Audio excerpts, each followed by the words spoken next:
What is up, everybody?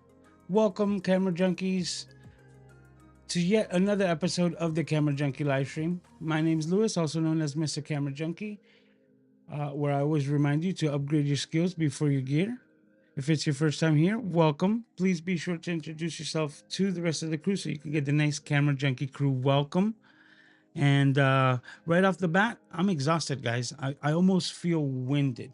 But at the same time, there's been so many things going on, including me moving. I'm still in the process of moving and everything like that, that I've been trying to get into DaVinci Resolve. So I decided that today we're going to go a little bit meta.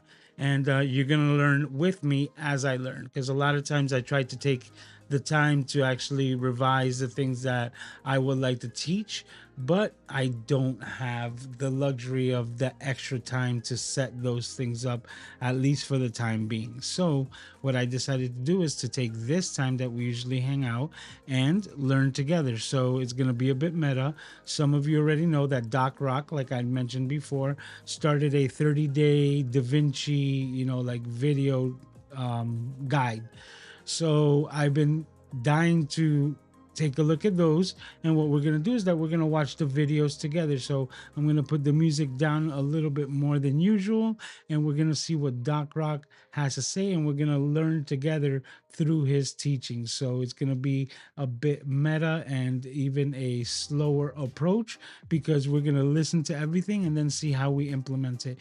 And the way that I see it is that, we can take the next episodes of the Camera Junkie live stream to actually do this, watch these videos together, and take it step by step. Because another thing that I heard recently, excuse me,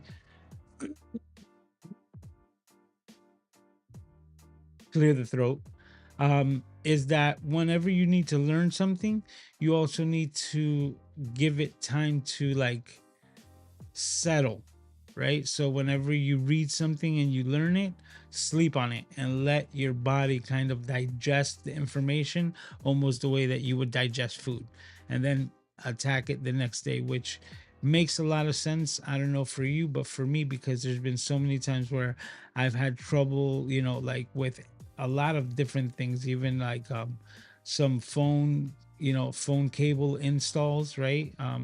Wiring work that I've done before, and I was just frustrated at work, and I just said, you know what, let me sleep on it, and I let my mind just do its thing, and then the next day I've been able to knock it out, whether it's been school work or physical work. A lot of different scenarios where sleeping on it has helped out tremendously. So that's what I'm going to be doing. We're going to be soaking in this information. We're going to try to implement just a little bit, to have it open, just so that we can get used to the buttons and where everything's located within DaVinci Resolve.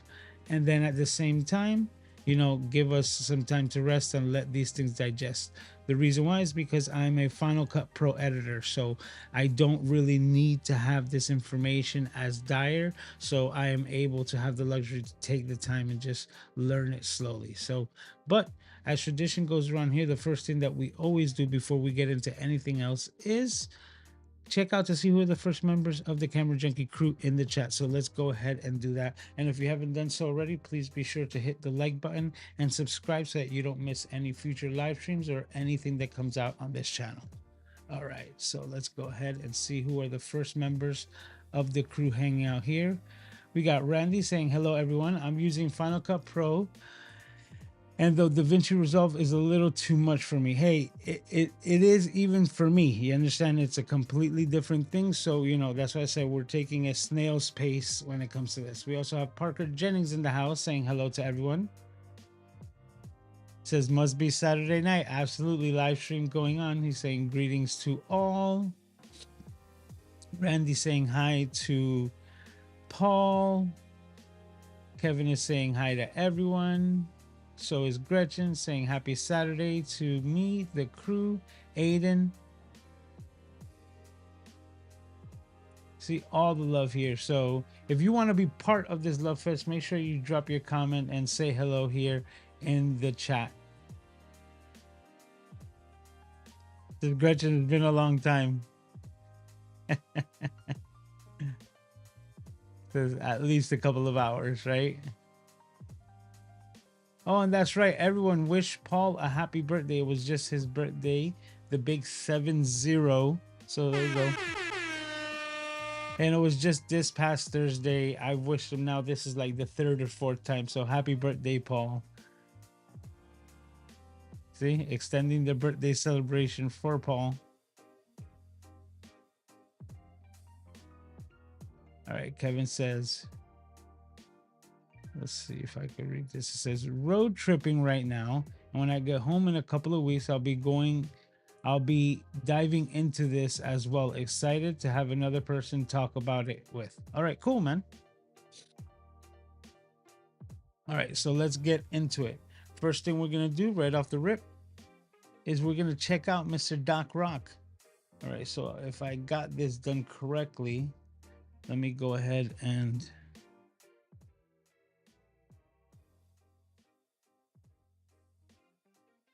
music is super low. Okay. Shouldn't affect the video, but I need to make sure that the video is playing audio. Okay.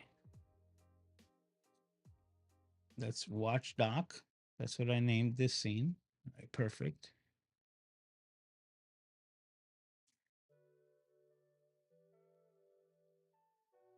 It reverted itself. Okay, but anyways, let's go ahead. Resolve over 40 and 30. That's right. Now, wait a minute. If you're not close to 40 or over 48, you can still watch. Anybody can watch this, but I called it that because I know there's a lot of people who watch. I think I'm gonna have to, yeah, because I only have one computer right now. The music from Epidemic Sound is coming in at the same level. So to hear Doc correctly, see now what are we gonna do?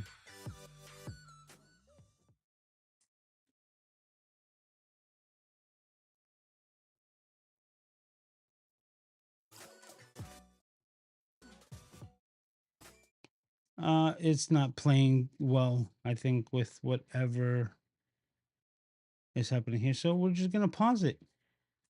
And we're gonna listen to Mr. Doc Rock. All right. So let's make sure that he's playing correctly now. Watch my content who are over 40 and they're new to tech or they're tech timid, I'll call it that, and they want to learn how to use DaVinci Resolve because everybody's telling them they got to make videos. So I know how to edit it. Let's start this over again. Sorry for you headphone wearers that I just blasted the audio right there. I got myself as well, so but apologies. Welcome to DaVinci Resolve over 40 and 30. That's right. Now, wait a minute. If you're not close to 40 or over 48, you can still watch. Anybody can watch this, but I called it that because I know there's a lot of people who watch my content who are over 40 and they're new to tech or they're tech timid, I'll call it that, and they want to learn how to use DaVinci Resolve because everybody's telling them they got to make videos. So I know how to edit in Final Cut. I know how to edit in Premiere. However, I've never really messed with DaVinci since it was a color correcting tool way back in the day, had no editing capability, and it was like well over 10 grand. Now I'm gonna get back into DaVinci because the timing could not be better. CapCut just lost a dang mind, and everyone is running away from CapCut and looking for another free tool that they can use to edit. So the timing of this is damn near flawless for me. Now, I am going to record these over 30 days. I'm going to try to keep them super simple. But again, actually, they have no choice but to be simple because I have no freaking clue what I'm doing in DaVinci. But I figure if I got to learn it at this way, you can learn it the same way. So I just wrote some notes here if you're wondering why I keep looking at the table. So I'm brand new to this. I have no experience in DaVinci Resolve. So I'm asking you, if you know some stuff that I don't know, suggestions welcome. Drop them in the comments. Tell me what I should be checking out. Tell me what I should be watching. Any plugins or things that might make this easier. You're helping out the community by helping out your mans, okay? Come through. I got thick skin. So if you say I did it the wrong way, cool. Let me know. I'm not going to be mad that you say something crazy. I got thick skin. I'm trying to learn this, so I'm in like Flynn. I'm in the win. We're going to make it happen. I will adjust the pace accordingly. If I start going too fast, the community will let me know. If you say you're going too slow, then I'll tighten things up. I'm just trying to make sure that this training is accessible to everyone. Now, I'm building this in public with the intention of eventually turning this into a course, which I will smooth out. So I'll be recording a lot of things. There will be a lot of mistakes. I'm gonna leave them in there. Number one, because I don't want to spend too much time editing, which is funny while I'm making a video about editing, but I just want to get it out so that you guys can know what's going on. Now, I am using DaVinci Resolve Studio Pro. DaVinci Resolve 20 Studio Pro. I don't know what the heck the name is. See, I messed it up already. Anyway, the reason why I'm using this is twofold. I bought the speed editor, which we will barely talk about in this, so I don't want you to panic, but I learned to edit like this way back in the day on the Sony BVE 9000. It was a very, very expensive, well over hundreds of $1,000 editors. That's why I normally learn to edit. So I like the wheel and all of that. But the main reason why I got it is because this guy was $395, and by spending that, it came with the DaVinci Resolve Pro Studio. But I know that if I spent that money, I'll actually do this 30-day challenge and not get any shorts. Because if you just do the free version, I don't know. I'm just one of those people, skin in the game makes you do things. You know what I mean? I don't want to waste money. That's how it is. So that's why I'm using that. Most of what we talk about will work in the free version. If I run into something that don't and somebody tells me not there, let me know and I'll see what we can do to figure out how to make sure that this is easy for everyone, because I want it to be as accessible as possible. Now, I did some pre-work. It's really minor, but I'm going to show you what it is. I am recording this using a program called Ecamm Live because I'm the director of TG partnerships at Ecamm, and so it's the easiest way for me to record it. So I'm just going to pop into live demo mode in Ecamm real quick, and I close most of the other extra Ecamm windows that you don't really need to see, just so we can do this, and let's get it twisted. As a matter of fact, let's close this one too.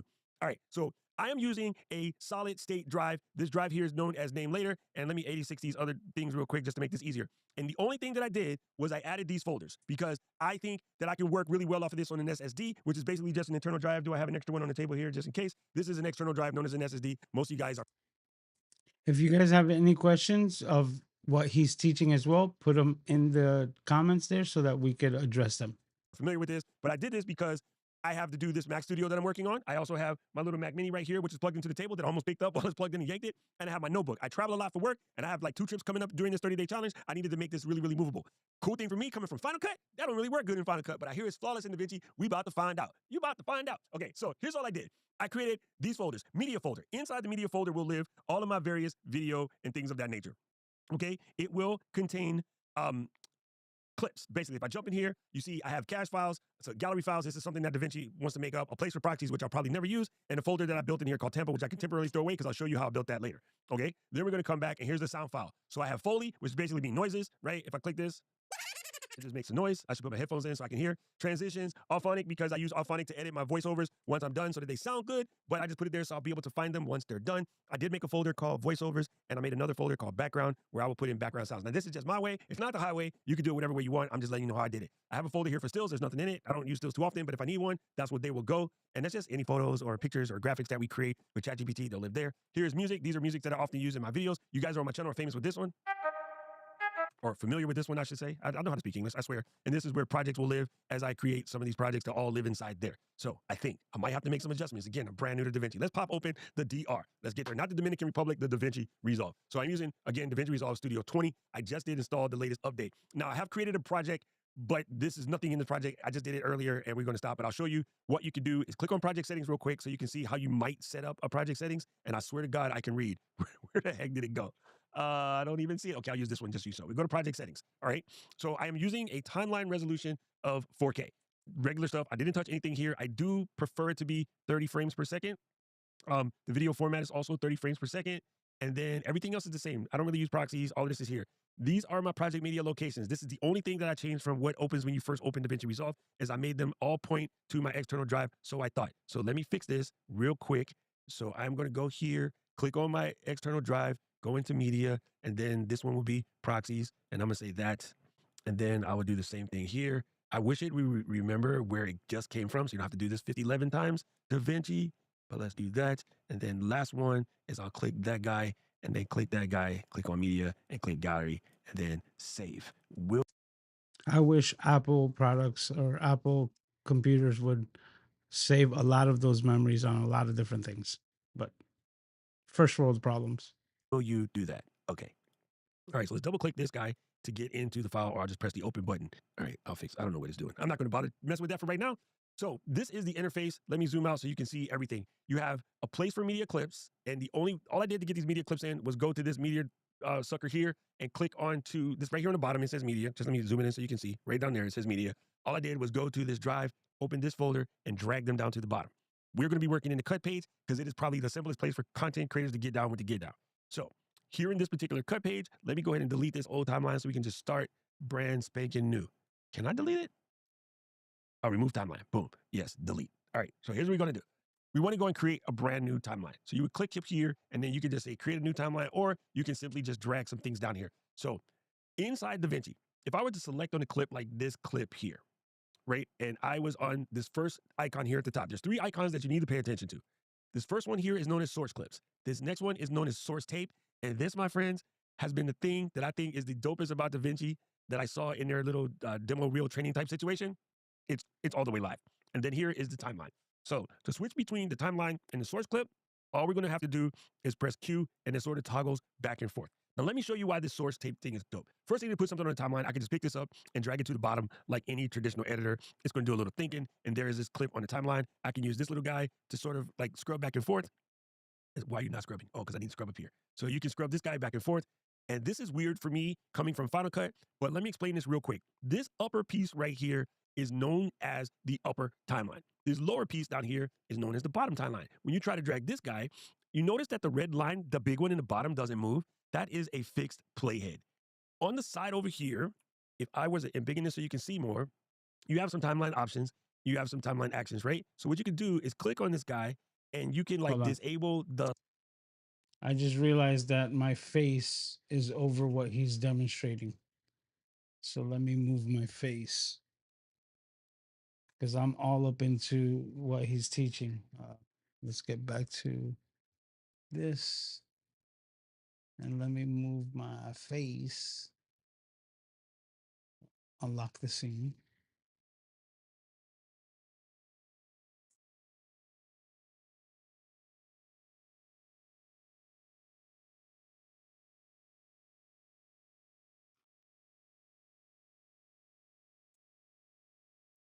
Okay, I should be good here for now.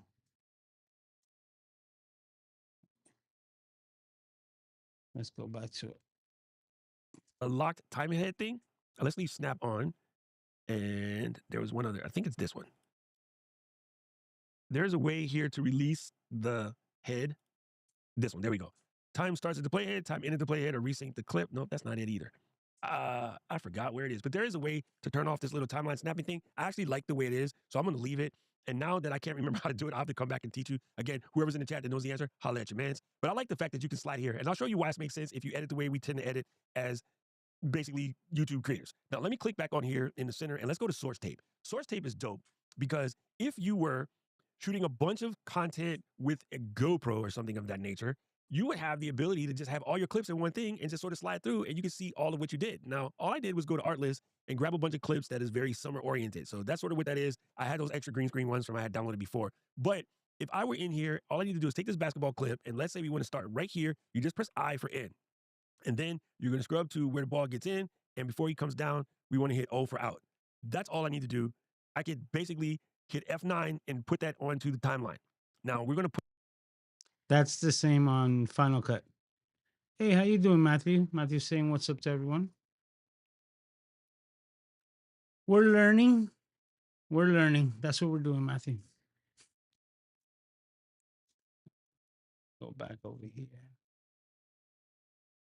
Put this, let's say, right here. We're going to click back on our basketball clip, and then there you go. So that just added that to the timeline here. And if we move this little timeline scrubby, you can see where that goes. Now, let's say we wanted to divide that clip and put something in the middle here. You would put that there, and then you would hit Command B to blade that particular clip. And then you can't really open up a hole the way I have it set up. There is a way to turn it off so that you could. But if I wanted to say, put something in the middle of that, like this girl here, I could just take her and drag her in the middle. And notice how the clip automatically jumps. That's another cool feature of DaVinci. And you'll see on the upper timeline, now you can tell that I have 3 clips, right? And you see the cut points. So you can easily move to these, and you can trim them from up here. You could trim them from down the bottom. And what's cool, if you notice this icon here, it turns into like a little blade with a open bracket pointing to the left. That tells me that I can drag this guy this way. If I come on the other side, I can get the blade, open bracket to the right, and I can drive it this way. If you land dead center, it shows this box. That's how much room I have to make this little slide clip, right? So I can trim either way. And I love the fact that the box tells you how much range you got. Again, big come up from Final Cut, right? Totally big come up from Final Cut. So again, I can slide around in here and add some more items. So if we go to the end, let's just take this and back this off a little bit. I can grab a bunch of clips. Let's just say we're going to grab all of these. I can just pick those up and drop them on the timeline. And now you'll see on the little timeline up here, the upper timeline, not little timeline, doc, you see where all your clips start and stop, right? So I love this. I love how, let's take this family on the beach. I can click this guy and drag it back. And there's a little, I will get right by the playhead so you can see what I'm talking about. There is a little plus and minus that's telling you how many seconds you are moving. And at the bottom, it's telling you the overall duration. So if I release that and I go to do this again, notice where it turns green. I am adding 5 seconds and we're going to make this land directly on 8 seconds, right? So if I want to do it from the top, I can do the same thing there. Let me grab this piece right here. That is the end of that. I'll make this one go to 5 seconds. All right, I can take this piece here, grab the edge. I can make it go to 5 seconds. So I love how you can just see what you're doing. It's very super simple, very super easy.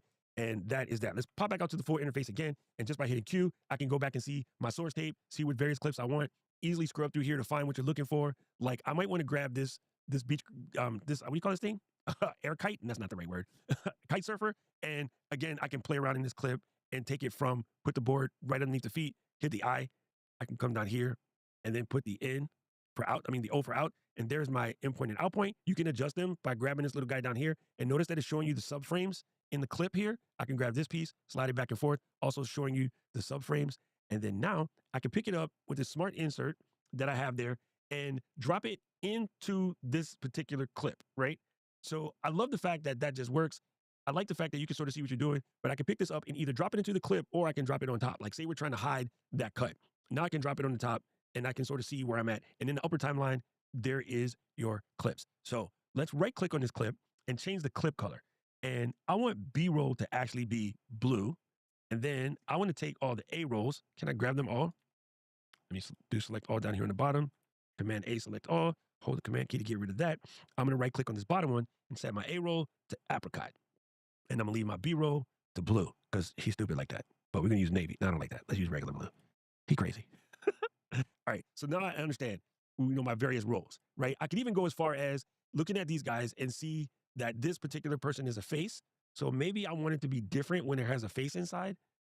Let's put P for face. I don't know what that means, but that'll work. So what I should be able to do is when I see her, she stayed that color. So let's go ahead and change her to purple. All right, so now you see you got a little bit of color in your timeline. So once you start building things, you can easily color code everything and find out what you're looking for. Like maybe you pick a different color for clips that you've sped up or clips that are slow, clips that are close up, clips that are good or rejected. So that's just some of the other things that you can do. Your standard transports all work. And the shortcut keys, which you're going to want to need to know is, again, the Q for toggling between your timeline and your source clips. You're going to want to know J, K, and L. J is backwards. And if you tap it more than once, it can go up to 48X. Right? So if I go and press L, L is playing. If I press L again, there's a 2X right here that's letting you know we're at 2X. K is to stop it. If I hit L and L and L and L, it goes up to 64X if you have a really long timeline. So J, K, and L allows you to move back and forth. If you do shift plus the letter, if you do K plus the letter, you can move one frame at a time. If you hold it down, the keyboard repeat doesn't work. But yeah, there you go. That's what I was trying to do. So if you hold the K plus one of the letters, it moves it one frame at a time. Also super, super, super handy. You can use the arrow key to move it one frame at a time as well. And you can use the up and down arrow to jump to places. And DaVinci Resolve respects markers. Now, this little white arrow here is what's known as a smart edit, right? When you place things in here, it will automatically make adjustments for you. So when I come down here, you notice there's a little line. I can sort of specify where I want it to go, and it will automatically make space for me in there, which I think is, again, borderline cool. Not the type of stuff that you see in Final Cut at all. So that's very helpful to me there. And that is the basics of the cut page. Let me move this guy out the way. That is the basics of the cut page for now. Of course, we're not going to try to do this all in one day. So I think I got it down. Keys to remember again, F9 to insert something onto the timeline. You can do append to move it to the end of the timeline. You can use Q to toggle something onto the timeline. This all in one day. So I think I got it down. Keys to remember again, F9 to insert something onto the timeline. F9. See, I don't remember hearing that at the beginning. So F9 to put things into the timeline. You can do append to move it to the end of the timeline. You can use Q to toggle your source clips and where your bends are. J, K, and L are for jog speed. And if you use K plus L, one frame that way. K plus J, one frame that way. Command B is to blade. I'm going to see if I can adjust that to make it straight B because that's what I do in Final Cut. And I think that was it. Again, putting it all in the SSD so that we can play around. But that's day one. Day one is just some basic movement around the cut page. Day two, we're going to attempt to actually edit a video in the cut page. And this is a learn as we go process. So if you guys know something I don't know, holla at your man. I am down. I'm down here to learn. I'm ready to get this DaVinci game on. This should be a lot of fun. If there's anything you think I should watch, resources you think I need to know, holla at your boy. Now, you know what I say. I don't know who needs to see this, but if it was you, let me know down in the comment section below. And we'll see you on day two. Thank you so much. Right about now, the algorithm is going to show you another video that thinks you should watch, and I agree with him. I need to know everything. Who in the what and the where, I need everything. Trust me, I hear what you're saying, but act like it's new what you're telling me. Creators, welcome to DaVinci Resolve over 40 in 30, and this is day two. To day two, we're going to dive in. Listen, I know yesterday was a little rough, but hey, that was my first day. Let's go. Now it's time for day two. I'm feeling a little bit better, and I'm telling you, when you're learning something, Hey, let me know in the chat with thumbs up or thumbs down if I can go to 2x, because I go 1.5 and I'm just trying to keep it moderate. But I usually watch my videos at 2 times speed to try to get in as many as possible. So if you guys are down with 2x speed, let me see some thumbs up in the chat. it's been about 15 minutes a day. I've been averaging about an hour because this is just a lot of fun. I'm really enjoying learning this. But let's dive in. Let's not take any longer because there's some things that I want to talk about that I might have screwed up yesterday. Let's tighten those guys up. We're going to pop over to DaVinci Resolve. Let's put you in demo mode. Now, one of the things I was talking about here is when I was adding clips, I went to my hard drive and I just dragged those clips in, right? So like in this folder here, I have a bunch of Osmo Pocket things, and then I have another folder here with some other Osmo Pocket things.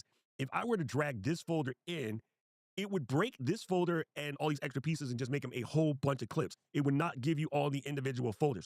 What you want to do, let me move this out the way, is if you right click here and go import media, or you'll notice there is a shortcut key in here, input media, there is the Command I. If you press Command I, it will allow you to then select that folder. And then if you select it from the folder top, like where the main folder, it will keep the folder structure. So like in here, you'll see I have these where I have added a bin called people and a bin called landscape. So what we're going to do is put the rest of these clips in a bin. So let's come here. I'm going to right click in this space and hit new bin. And we're going to call this bin objects.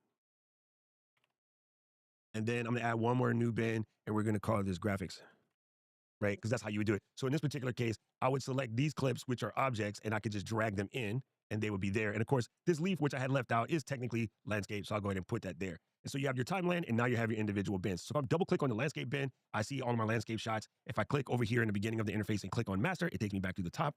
And if I zoom out, just so you can get an idea of where we are, if you click in this little icon here, you can easily jump between the various bins just by moving around. Always hitting the word master takes you back to the top. So what's really cool about this, if you have nested, folders, so if you had landscape here, and let's say I added a new bin and called this one, say Japan, and I had all my Japan stuffs in here, you notice it's like the computer where I could go backwards and then get back to the master. So that's cool. Just wanted to pay real good attention to the media pool because this can get confusing for people as you get in. The other thing that's super important as we get in here, man, listen, my camera's missing. I'm looking at the wrong camera. The other thing that's super important as we get in here is that you learn how to save. Now I'm coming from Final Cut and I'm just used to never having a save button because it just saves everything automatically. I'm going to show how to give a similar experience in Resolve for those of us Final Cut users who dang sure will be doing it wrong and mess around and lose something. Okay, so let's click back over here and click on the button. So up in here, you want to go to preferences, right? Which again, you can normally get to by scrolling here and finding preferences. It might be in the first menu. I just hit Command comma because it's Command comma in every Mac program. So what you want to do is click on this user button here. So I'll come here. You want to click on user, and I want you to see where you have live save. And then you want to have project backups turned on. This is not checked by default, so you want to have that turned on. And then you want to say timeline backups. Now, I'm setting my backups to happen every minute. I have a relatively fast machine. It can keep up with it. If yours can't, you can change it to whatever you want. But just understand, if you have a slower machine, you might want to give it more time than once a minute because it could go crazy. I got hourly backups for the past 2 hours, and I'm doing daily backups for the past 2 days. That's just the way I'm going to set it up. And then you can set up where your backup location is going to be if you choose to put it somewhere other than your computer. So that's all there. So that's super important that you have that in position when you do your thing. So you go ahead and press save. At least it has some type of auto save, because that's one thing that is just like, I don't even think about saving files on Final Cut Pro, which is a good luxury to have, but having to just save files. And I know because whenever I use FCAD, every once in a while I forget to save the file. And if something were to crash, I'm out of gas and I have to start all over again, which happens more often than I like to admit. Save, mine is already saved, so we're there. Okay, now I have a timeline, and whenever you create a timeline, let's go ahead and create a new timeline, right? So if I go Command N, that will make a new timeline. If you're not going to remember that, I get it, people. You can just right click in the media pool space, and the first icon there says, I'm not first icon, the first list item says new timeline. You'll notice there's the Command N right there. So let's say we want to call this new timeline. All right, so you can specify how many number of tracks that you have. You can specify the number of audio tracks that you're going to have. You can pick your audio track type. So like if I'm going to do music, sound effects, and then let's say my alphonic track, I'll just put 4, right? And then my number of video tracks, you can go and add more as well. And it just doesn't matter, but I just want to let you know you can go in and change it. You can select whatever your audio type is going to be. And then this is where you have your project settings, okay? Now, this is assuming that it's going to take on the project settings that we've done in the past. But if you want to add your own, just uncheck this box. And then now you can come to format. And let's take this down to 1080 and let's do 1080 HD. That's this one. And then you leave square alone and you can select your frame rate. I'm going to select 30. Know that once you put something on the timeline, unlike Final Cut, you can no longer change the frame rate. If you need to change the frame rate, you're going to probably go ahead and just make another timeline. It's just how it is. I believe you could copy and paste things once you got it there, but I ain't that far yet.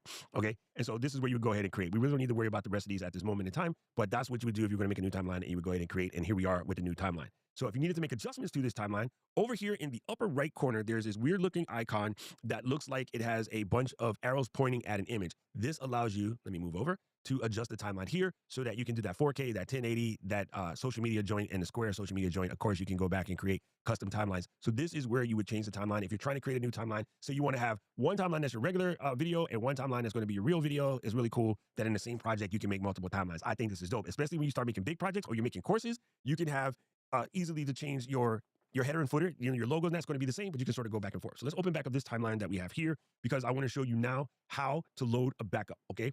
So if we were in here, and again, I would press Shift 1, which brings up this guy. I can right click on here and I can go to Project Backups, right? And if I click on this, you'll see all the backups of me while I was in here playing around, and I could just pick one of these backups and it will reload that backup. I'm not going to do it because I don't want to break what we just did, but that's how you would load a backup if for some reason something sort of went haywire and silly and you wanted to get back to where you were. So let me go ahead and close that. Again, Shift 1 brings up that main home menu. Also, if you don't remember that, because, we're all brand new around here, down here on the bottom, there's a Wii House icon. So if you come down to the Wii House icon, that's your project manager. That basically does the same thing. So you got this little settings guy is where you can come in and adjust things as well. But hitting that little home icon or Shift 1 will bring up your ability to make those changes. That's how you can load it back up. So I just wanted to make sure we covered that because yesterday completely screwed that up and wondered why it didn't respect my folder structure when I brought it in, but it brought it in. So we got that. We got the new timelines. We've made some adjustments there. Now, I want to show you one other thing. I was messing around in here yesterday. So let's do the home button again for the regular folks. And let's bring this guy open. This was me in here yesterday.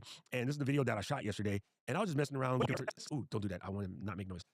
I was messing around in here yesterday. And I realized one of the things that's difficult for me as an old fart is I can't see that waveform. And I tend to edit by looking at the waveform. And I looked all over this whole freaking interface to try to figure out where that's done. It turns out it's way easier than you think. In the edit page, what you do is you just hold the shift key while you scroll your mouse wheel, and that handles that for you, right? But I believe you can also use the plus and minus, just like, command plus, command minus. That's cool. But when you come back to the cut page, it's still kind of, off kilter. Well, down here in the bottom corner, let me embiggen this. Right off to the side, there is this little arrow up and down, right? This guy is known as enlarge track, right? So if you click that, let me back out so you can see what happens. Bing, it brings it up nice and hugified. Take it down, bring it back up. I think this is cool because when you're editing and you got a bunch of tracks going, it will make it, easier to just embiggen and unembiggen at leisure so you can sort of see what you're doing. Okay, we did talk a little bit about cutting tracks. So let's say I wanted to mark this as an endpoint, and then I'm going to bring the cursor over to here and mark this as an out point. What I could do is just with this range selected here, I could just press the delete button and it'll close that hole, right? And now I have a new cut point. Under normal circumstances, and I showed you this yesterday, I could grab the edge and sort of slide that back and forth. I could also grab just the right edge and bring it out this way, or I could grab the left edge and bring it out this way, right? I'm sorry, people. There you go. I can just guess. If I press that, that shuts it up. Thank you. That's just a guess. I had no idea what that is, but now we know. Let me embiggen it so you can see. Come here, embiggen. In your speaker line here, you turn it on and off so you don't have to listen to yourself scrub. Okay. Normally when I'm editing, I am scrubbing. I can hear, but for the lesson, I don't want to confuse you. So again, if you see the little, let me embiggen this so we can see what we're doing. See the right razor blade allows me to make it a little bit longer. If I go this way, the right razor blade, makes it shorter this way. And then I can grab the whole razor blade and sort of slide back and forth to find out where that is. But there was one other thing that I wanted to show you. Okay. So in the timeline options, all the way here on the left, there's something called the timeline options. And if you click on this, at the very top, there's something called ripple on. The way that we normally edit in Final Cut, many other editors, is what's known as a ripple editor. But in this way, if I go to move this, it's actually going to make a hole. This gray space is known as a gap, AKA gap clip, right? So there's nothing in here. So if I knew that I wanted to place something else in there, that's a cool way to do it without messing up the timing of the other side, right? You could just pick this up and sort of move it over to create a gap so that way you don't lose your next word. And it has its place. I honestly say when you're first starting out, you kind of don't want to mess with that. So just know that it's a possibility. If you're ever like, I wish I could make a hole right here, you can. But what you're going to do is, again, come over to the timeline options and just uncheck that ripple on. So you can see I put the ripple back on when the check is there and the ripple back off when the check is not there. Another thing that I was trying to figure out yesterday that was just blowing my mind is down here on the bottom in the timeline options, there is the option to understand the fixed playhead or the not fixed playhead. So let me turn this off temporarily, and I know it's going to drive me crazy, but that allows me to scrub down here too. And that seems like it's okay, but on a really, really big project or a really long project, that's going to be a little bit more nerve-wracking. I actually prefer in DaVinci Resolve, and I kind of wish FCP had it, the fact that you have this guy, which allows you to move around a heck of a lot quicker, right? And remember, up and down keys jump you to your previous and last endpoints, so you can do that as well. And what else did I want to show you? Oh, let me show you another way to make a cut. So if I was to drag this guy to like right here, let me find a pregnated pause. Here's a pregnated pause right about here. You can drag from the timeline. So let's say I wanted to take out this pregnant pause. You can hit Command B to blade it, and then I can just come right here to this piece, and I can use the Shift left bracket to close that hole, right? If I wanted to do it the opposite direction, let me find the spot. Where does he have hugified pauses? Of course, and we get further into this, there is what is known as the AI space gap yanker outer. That did not make any sense. But let me put that there. I'm gonna hit Command B, and then this time I'm gonna hit Shift right bracket, and there's nothing for it to do but hit Shift left bracket. Ooh, you gotta be selecting the guy. Here we go. Shift right bracket. It's not working. I'm assuming it's not working because I don't have enough space. But basically, it would just trim it the other way if you had your clip set up right. So I wanted to show you that. And then the next thing that I wanted to He needed to move the playhead, but that's exactly the same. That's just trim, on Final Cut Pro. So there's what I'm noticing is that there's the ability to do a lot of the same exact things. I'm just trying to see exactly what are the added benefits. So we'll get to them. show you, which is one more way to do this edit points. This is all going to depend on your preferences as you play around with this and sort of figure out what you want to do. I like this actually. If I wanted to cut this out, say this was a swear word, I could put this here and right on this red timeline indicator, right click, and there is a skizzer. And then I could get over here. Ooh, don't move that.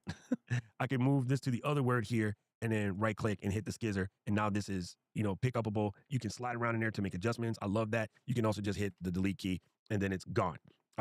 Other things that you can do with that once you have the skizzer in position. Let's see, let me do that. So we only have one selected. You can right click and then pull that in. You can right click and pull that in. So I do love the fact that you can make these adjustments. Honestly, this is the best. Just moving the little slider in between. The smart edit is so cool. And that's whenever you have a smart edit available to you, you'll see this little white down arrow, right? So as you're looking at your interface, when you see that white down arrow, you have a smart edit capability. That was kind of the main stuff that I wanted to show you today here on day 2 as we work our way through this and sort of figure out what we're doing is that. And let me jump back to the other timeline real quick. So I can press the little home and then I can use this. I wanted to show you a couple more things inside here. So let's go into the objects here and let's select these 2 pieces. If I want to put these 2 pieces onto the timeline, one of the things that I could do is go to the source clips here and then move this little red indicator and start about right there, press I for endpoint, and then I can move this guy to about right here and press O for out point, or I could just grab the bottom and shorten the out point there. Now, when it comes to adding these on the timeline, if we move this around, if I stuck this right here where it's in between, it's going to want to fill those into this position. Because these clips are already marked in the source tape, if I was to just drag this guy and place it right there in the middle, it fills up the hole smack dead in the middle right there. So you can tell I just added those 2 blue clips in between the 2 orange clips, and that lady swimming is the end, right? Now, no matter where I am in the timeline, say I wanted to put those again onto the end of this entire project. In this section here, it's how you're going to place your edits, right? So smart insert is what we did earlier where the thing was turning green and blue. Next to that, let me get a little big words. Next to that is the append. That's going to drop it at the end of the line. So if you're chaining a bunch of stuff together and they are in sequence, you want to drop something on the end of the line, all you have to do is click this button once you've marked your in and out points, which I think is incredible. You have a ripple overwrite, which will replace an area that you have selected, right? And I don't really use that much often. Here, real words. And then you have this new thing here called close up, which I'll show you next. And then there's place on top. And then there's source overwrite, which just replaces the whole clip. Okay, so let's unbiggen this real quick, and show you what the kind of zoom guy looks like. That girl's already zoomed in. Let's go to the basketball dudes. Okay, so I want to take this guy and I want to hit the zoom and it put a new clip on top, but notice it's embiggened, right? And if I was to open the inspector, I can adjust sort of the zoom that way, and I can adjust the position so that you just see that face, that posterization, and then I can slide it down. And then I might want to pull the zoom out a wee bit.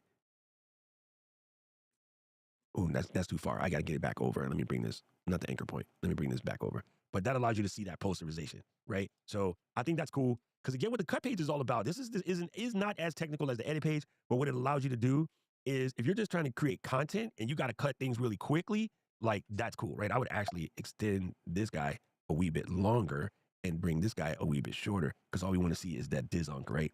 So you can come here and then let that play. Bam, face, right? So there you go. That zoom thing is coming real handy because, you know, when we're doing talking head videos, zooming in and out is a thing. So there's that. That's right here in the middle. That's the zoom function. And most likely you're going to be using the pen or you're going to do like a ripple insert. So if, let's see, right here, we're going to put it on this marker here, and then we're going to click on the TV, which brings it up here. We're going to move that in just a wee bit. I like how you see how the numbers here let you see what you're adding and removing, which is really cool. So you can get super accurate with this. And then now, if I have the, not the append, if I want to do smart insert, it's going to just jump that sucker down onto the bottom timeline because that's the master timeline. If we did it on the other insert, let me undo that. I want to put it here on the top. Then all I would do is drag it from here and place it right there in the top. So remember, if you press this over here, it's going to do to the master timeline, not the on top timeline, aka the B-roll timeline. And again, if I move these, it's going to slide them back and forth. But if I wanted to cut a hole, instead of going back over to here and turning off the ripple, this trick is cool. All you got to do is select the side you want and hold down the option key, and then you can make a hole. So that's another way you can generate a hole if you need to, is hold the option key, and that will generate a hole without you having to go back and forth and make those I'm using changes. that. Woo-hoo. There it is, family. Day 2, playing around with DaVinci Resolve is incredible. I know we have a lot more to go. We're going to be at this for a minute, but with those changes, just go record something, throw it in the timeline, mess around with all the things I showed you today. Let's give you a quick breakdown again. You want to go into preferences, and you're going to want to set your live save your project backup, and your timeline backups. I personally set mine for 1, 2, and 2. You can adjust it however you want. If you need to load a backup, all you need to do is, look at the right camera. All you need to do is right-click in that space or do Shift-1 to get to the home, or hit the house icon, and then you'll right-click in that space and you'll see where you can load backups.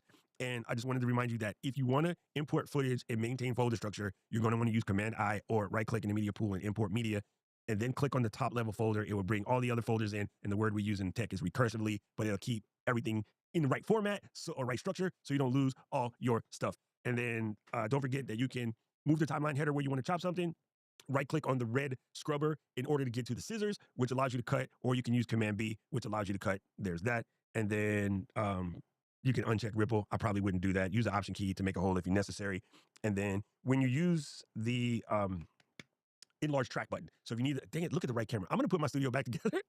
I took my deck link out to go do a conference, and so I'm using this Insta360 link as my camera right now, and I'm looking at the teleprompter. It's a whole wrap. Never mind. Anyway, if you click on the enlarge track button, it will allow you to enlarge tracks.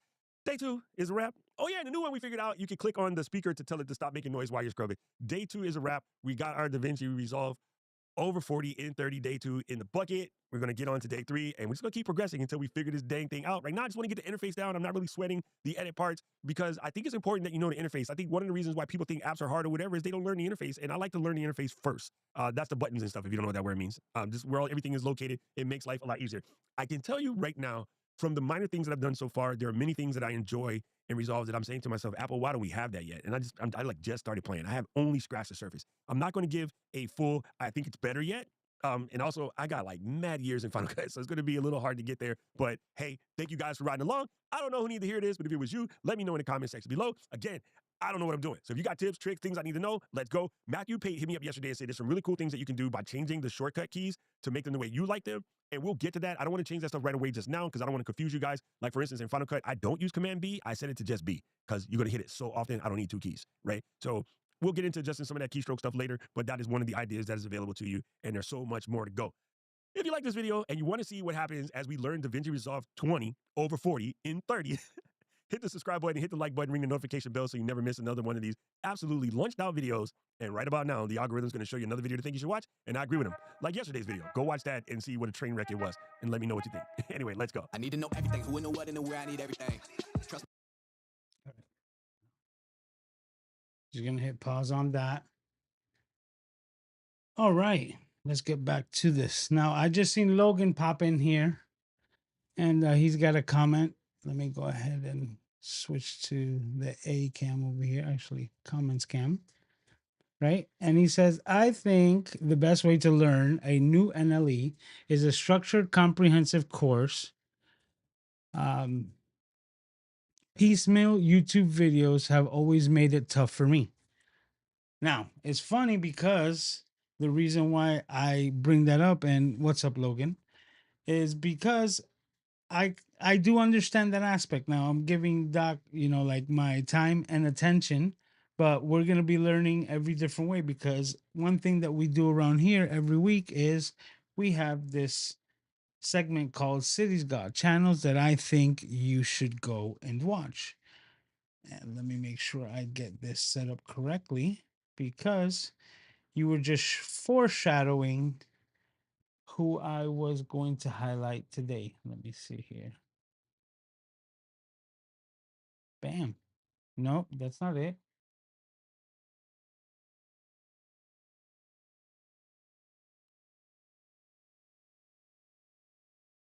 Wow. Really? I lost it.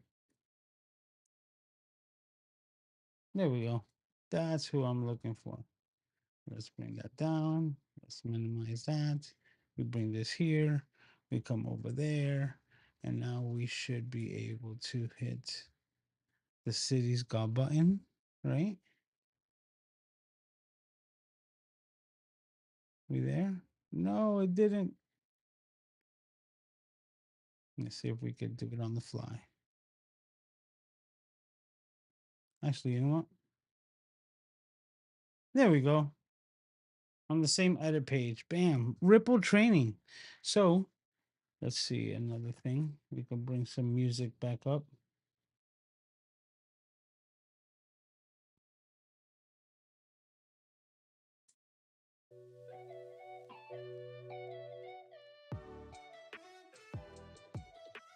There we go. Ripple training. Well, as Logan was just so foreshadowing, he says, Ripple trading helped me learn Final Cut Pro from 10 years of Premiere, which is why I've also brought them up as today's Cities God channels that I think you should go and watch. So, as he was foreshadowing, Ripple Training is an amazing YouTube channel with a variety of videos, as you can see right over here. They have basically three, actually, let's see, these three main training. So you have Final Cut Pro, which is how I found them originally. Now they've got their DaVinci, which, as you can see, is right here on the first page. The first two videos are for DaVinci Resolve and then Final Cut Pro. And then Apple Motion, which is how you can create graphics and things like that for Final Cut Pro, but that's like a whole different monster, and I have yet to even attempt to get into Motion. But if you're familiar with someone from the Cities God before, Mr. Final Cut Bro. Yeah, so the Final Cut Bro, he does amazing things. I'm also part of his Patreon, and because of it, I have access to all of his all the things that he makes on a weekly basis. So if you haven't checked him out, also check them out. But if you're looking to train, whether it's on Final Cut Pro or DaVinci Resolve, like we're learning here, and like Logan was saying that you want a more structured approach, this is another way of looking at attacking this and learning.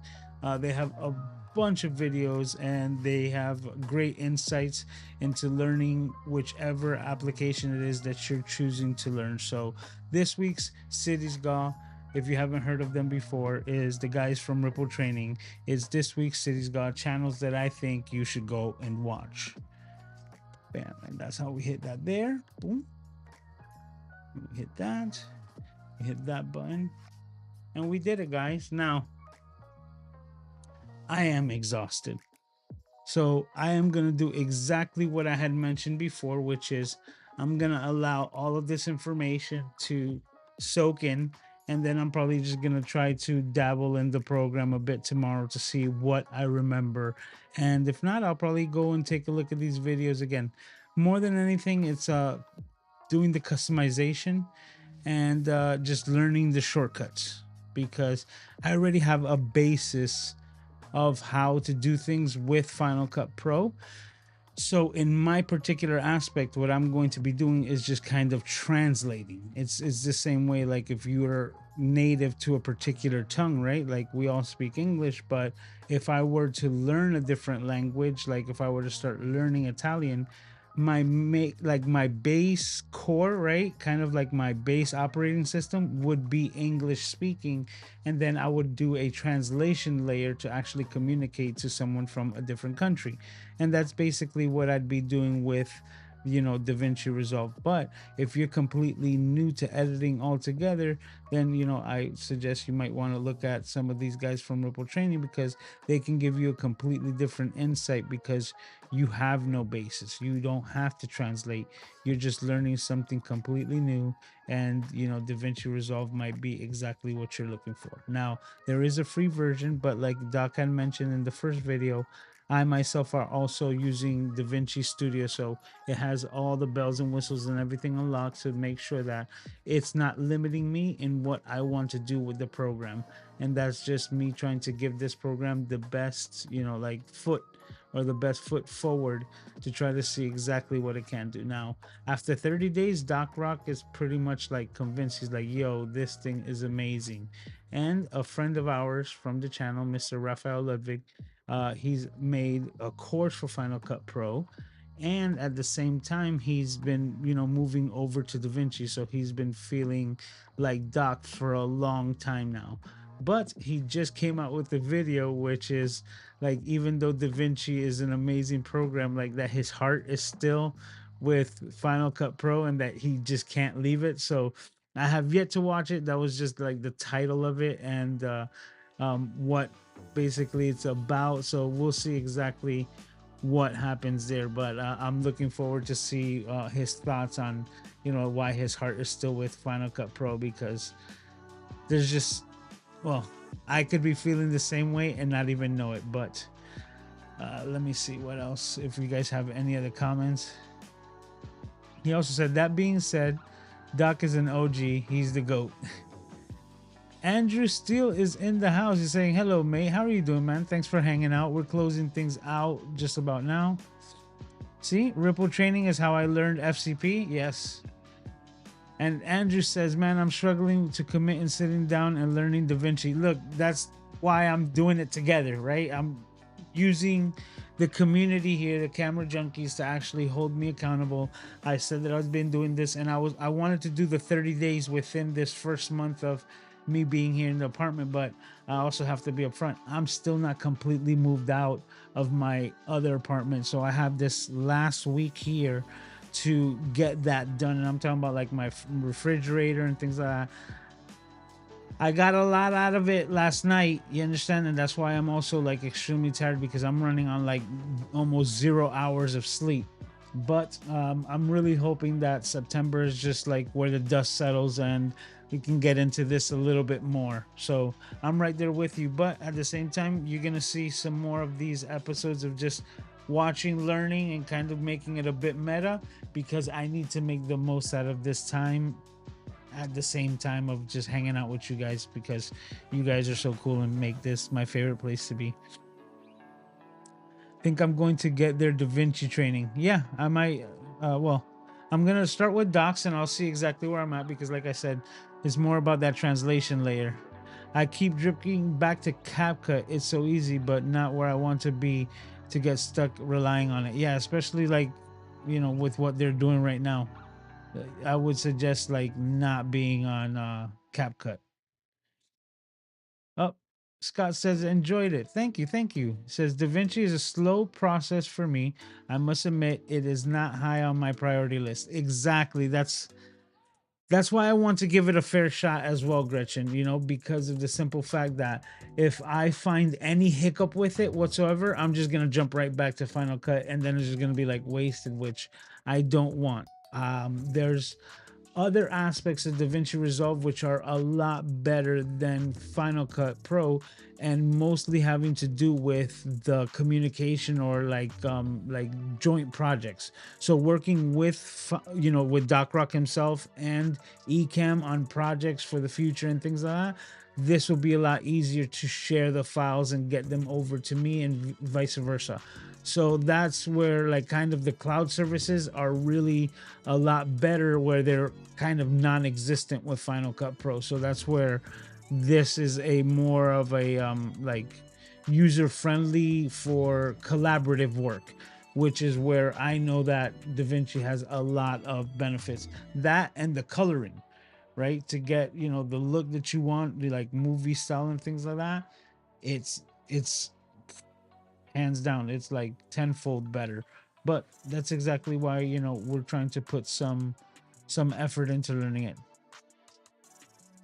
Says I'm super late to the stream. I have to find part one of your stream. Part one was like a month ago or something like that when I first just did this. So, you know, we'll be checking it out. Hey, B Wash is in the house. Says been watching for a bit on my TV, but great stream. Thank you, sir. Thank you. Even though as you can see, like I'm running on empty.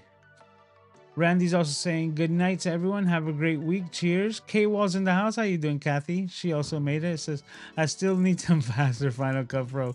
Listen, I have yet to master Final Cut Pro. I am very proficient in it, but mastering it, that's a whole different ballgame, because there's still a lot of bells and whistles that I haven't learned, don't use, and yeah, because it's almost impossible. Like I have so many plugins that I bought that I had to just literally hold myself on the plugins, because like I have enough. I'm like, I'm not using all of the ones that I have, so definitely I have enough.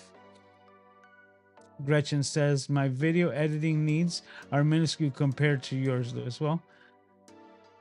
We all have, you know, our strengths and weaknesses. You know, I wish I had your eye for photography as well, because I've learned a lot from you the same way. So it goes, thanks for the Ripple training tip. Definitely, those guys are awesome.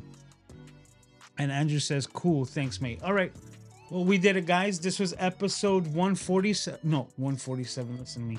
147. No, 247. 247 consecutive weeks of the Camera Junkie live stream every single Saturday night without skipping a beat. And it's because of you guys that makes this my favorite place to be and hang out week in and week out. Sometimes we have to get some work in, like we're doing right now, but at the same time, I just love sharing all of this with you and getting your insights, because I learned so much from you, as much as I hope you learn from me. So, with that being said, guys, take care of yourselves and each other. Make sure to mark it down on your calendar. Hit the like button if you haven't done so. Subscribe so that you don't miss another upload. Next week, we'll be doing the same exact thing for episode 247 as we continue the streak and we keep things rolling on our way to episode 256 or something like that, which would be when we're full circle at 5 years of the Camera Junkie live stream. So, guys, like I was saying, take care of yourselves and each other. And I can't wait to see all of your smiling faces while we do it all over again right here next week, same time, same place. So until then, I'll see all of you. Talk to you.